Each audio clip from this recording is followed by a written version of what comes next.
So on that topic, talking about being available to the media, Steve Cohen was up there with David Stearns and Mendoza, and they were taking questions from the media.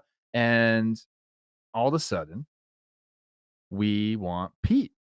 Chants started happening. And it was really funny because you can see Steve Cohen being like, all right, like we got to address this. You can't just sit there and ignore the chance. And I think he did a really, really good job with it. And, I'm paraphrasing here, but essentially he said, look, these negotiations have been very, very tough. He said, we made a significant offer to Pete. And I think the thing that resonated with me the most was he said, we just have not liked the structure of the contracts that have been offered to us. So to me, that means it's they're being offered a contract with opt-outs, with maybe a ton of incentives, maybe um it's just not what they're looking for when they're looking to commit to a player. And I think having an owner that's able to sit down and have that talk with essentially the fans right in front of him, I think was really, really refreshing. This is a guy that's, a business, I guess I'll call him a tycoon, like a finance tycoon who really hasn't had to answer to anybody. And all of a sudden, he's got these dudes from Queens being like, we spend your money the way we want it. And I think he's handled it so well. This is not something that he's used to. And I thought he crushed his answer. And I guess my question to you is, do you think there's a chance for Pete to come back? It kind of sounds like there's not a chance to me. Do you have a different take being around that day? So sadly I wasn't in the room when this happened because we're bouncing around looking to get players to shoot some content. The full quote, I'm going to read it just so people know because some people might have not heard of this. Here's what Steve Cohen said when he was responding to the crowd. He said, "We've made a significant offer to Pete, and what David said is correct. He's entitled to go out and explore his market, and that's what he's doing. Personally, this has been an exhausting conversation and negotiation. Soto was tough. This is worse," which I think is the biggest line in the entire thing. "I don't like the structures of the offer that are being presented back to us. I think it's highly asymmetric against us. I feel strongly about it." So I'm deriving two things from this, and both of them are good. One, has there ever been an owner that has been this transparent about an ongoing negotiation, not just with a player, with like a hometown, homegrown superstar? Because I don't think there has been. So I commend Steve Cohen for not BSing the fans on a fan day. The other thing that this has made me realize is that David Stearns has his ear. Like the older Steve Cohen from 2 years ago would have dished out the extra money just to get it done because he can, and it would be easy for him.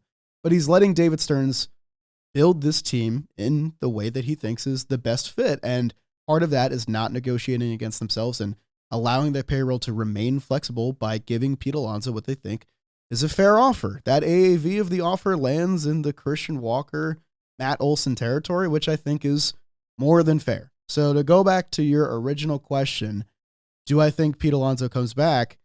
No. Because I think that there are teams, and I don't want to use the word desperate because you should never attach negative connotation to teams wanting to spend money and make their teams better.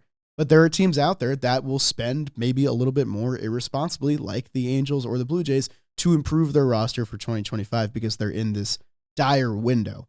And I just feel like the Mets aren't in that situation. I feel like they feel that their internal options can recoup some of the value that Pete Alonso creates, whether it's Brett Beatty. They said that they expect Luis Angel Acuna to play a massive role this year. Is Mark Vientos playing first base? I don't know. But what I do know is that the Mets aren't going to raise their offer until Pete brings them an offer that's higher than what they've already presented. And I don't know that he can do that. And if he does get it, maybe he doesn't even go back because maybe this bridge is becoming more and more burned with the passing day. He's not going back to the Mets. I'll tell you where he's going to go. He's going to sign a 1-year deal with the Twins. Bounce back year. The Twins are going to trade for Dylan Cease, and we're going to run the Central. Baby. Trev, your Twins are making me sad, so that would make me very happy. Twins are making me sad. Making me bummed out. You haven't spoken about the Twins in 3 months. They haven't signed anybody. I know, it's crazy. Usually I can't get you to shut up about the Twins. Who is it? I think it's them and then one other team that has the not Marlins. signed The Marlins have not spent a single contract. dollar in free agency. That's not a group you want to be in, big dog. I love the Twins. I do too. Don't put words in my mouth. I'm sorry. All right. we're waiting. We're waiting in the You know, the weeds. Braves waited. See what They did happened, wait. you know? So Give me okay, so, say Pete doesn't come back and Vientos does move to first base. I kinda liked him at third base last year. I thought he improved and he I can do. That's why improve, it's kind but of a bummer because I feel like he can get even better there. But I think so too. He's getting confident, man. You just gotta be confident, and he's kinda got that now.